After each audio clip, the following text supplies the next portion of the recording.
acknowledging the Camaragal people, who are the traditional custodians of this land. Now, for tens of thousands of years, First Nations people have understood that balance between the land and its wildlife. We here at Taronga feel very honoured to try and follow in their footsteps as shared custodians for the wild.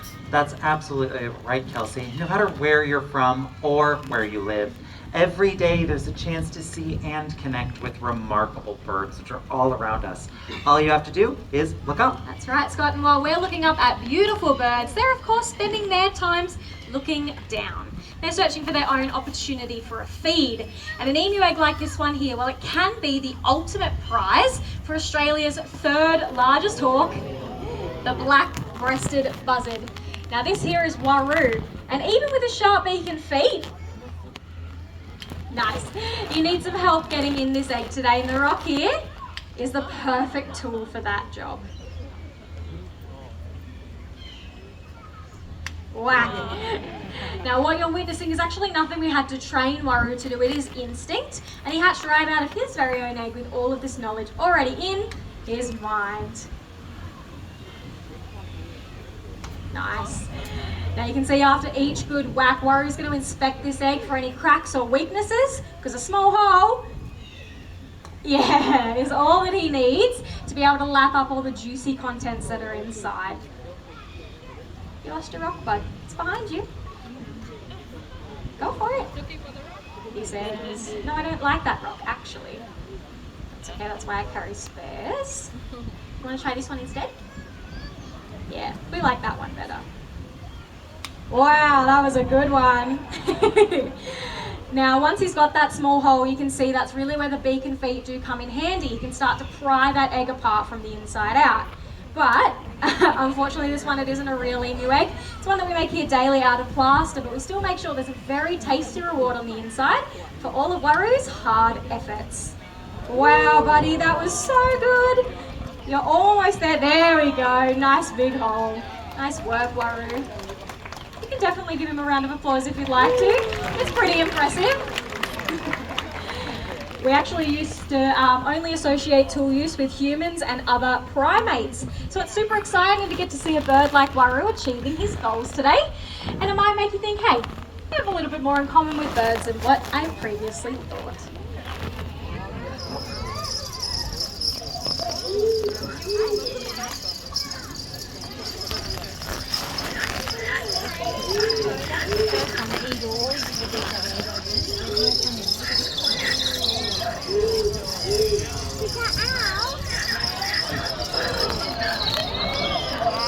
Now, have you ever had that feeling that you're being watched? Because owls are everywhere. You might not always see them, but they can definitely see you. Whether that's out in the country or even right here in the city.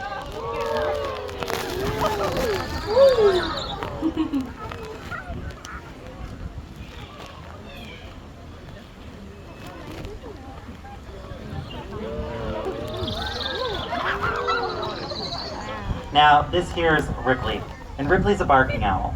About half of the world's owls regularly hunt during the day. It all just depends on what they like to eat. Barking owls eat other birds. And it's using these big, powerful feet. Birds like Ripley can be taking down other birds that are even larger than themselves. It's very impressive hunting.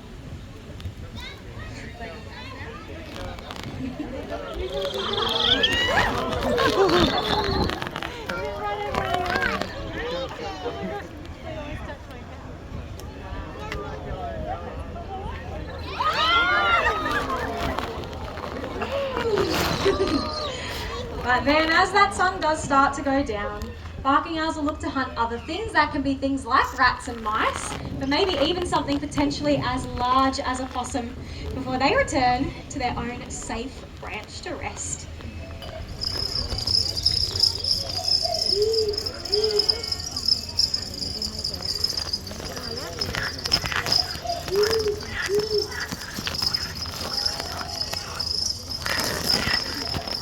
Now, day and night, owls, just like Ripley, are out there hunting for pest species. Things like introduced rats and mice, which has caused quite a problem for the native landscape, even going as far as taking young chicks right out of the nest. So it's great that we have owls out there helping us restore a little bit of that balance. Now, I do want to let you all in on just a little bit of a secret. We actually used to have a rat problem right here at Taronga Zoo. Luckily for us though, when those owls moved in, those rats, well, they just moved right on out. I am very happy to say I have not seen a rat here in quite some time. That problem is well and truly behind us. I know they used to run behind me there. There were rats everywhere. They would be running across the barrier, in the front, up and down the aisles, even sometimes underneath your seats. Hey, I got a couple of you to look. I saw that. I saw you there. But it's great that we have owls because every single year it's estimated. Oh, buddy, I've already made the joke. Come on. There we go. That's Louie. These are our One Direction boys. We've got Harry, Liam, Louie, and Niall, and there's Louie. Closing it up, really ready for their solo career. All right, but it's great because every single year it's estimated a single owl hunts and eats around 1,000 rats and mice. But a pair of them or family can hunt 3,000 more. So a family of owls truly is one of the best neighbors you could hope for. I couldn't agree more. Thank you so much, Scott. Now, all the beautiful birds that we've seen so far, they have been Australian natives. And that really does go to show we don't always have to travel really far to create our connections with birds. In fact, there's one species that's done all the travelling for us already. It voyaged across the seas alongside people, and it allows us those everyday connections. Now, this next bird isn't exotic, but I'm sure you have all heard and seen this bird before. It's none other than a chicken.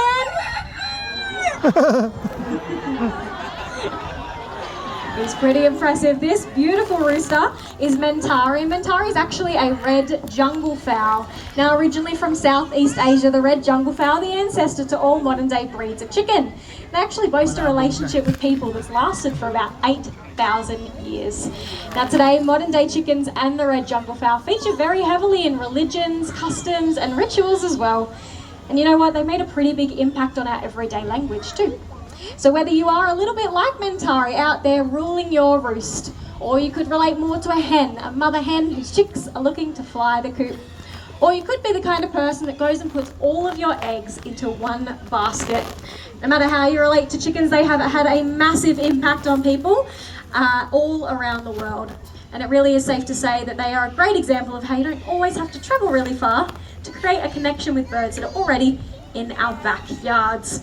Now, chickens are incredible. Around the world, they now outnumber people by 6 to 1. So for every one of us out there are about 6 chickens.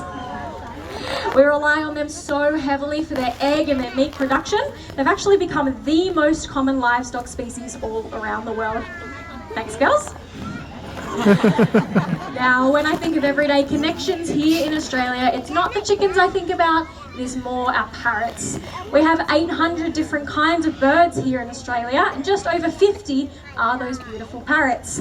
And that can mean that for many of us already, all we have to do is take our steps outside into our own backyards to experience that beauty that's already all around us.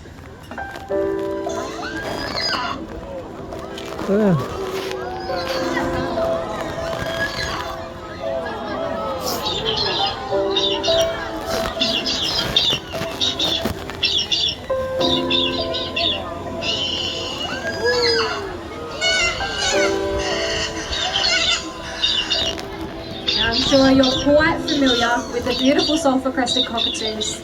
They used to only be found on the other side of the Great Dividing Range, but with extra food and water resources available, they really have started to thrive.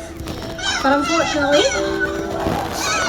we just can't say the same for all species of cockatoo.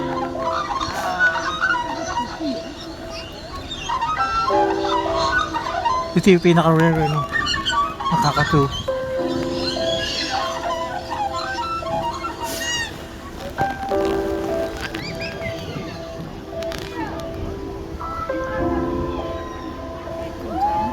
While we've been expanding our towns and our cities, we've been making a lot of changes to the landscape.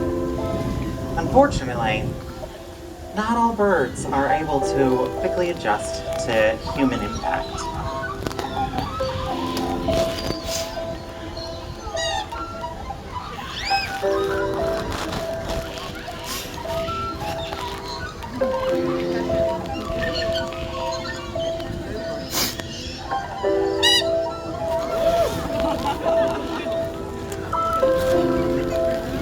Many bird species, just like this beautiful red-tailed black cockatoo here, have historically always relied on old tree hollows to build their nest. It provides them a secure place to build their home, raise their chicks, and ultimately gives them a place where they can thrive.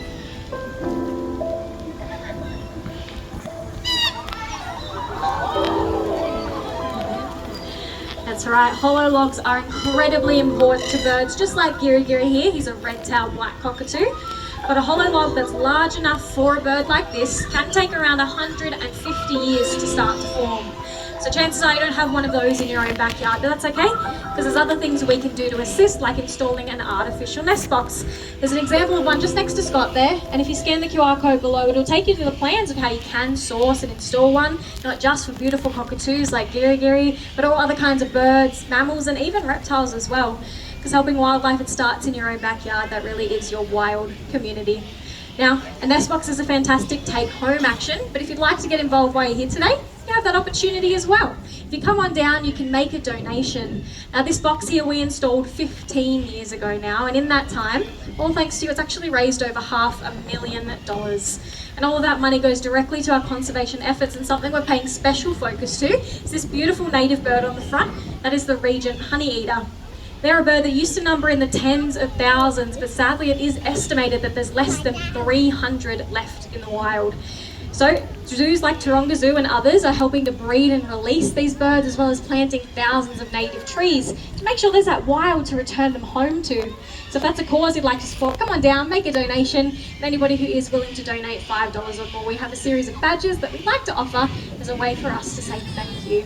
It really is with your support that we see a bright future, where both our skies and your backyards are filled with birds. It all starts by simply looking up.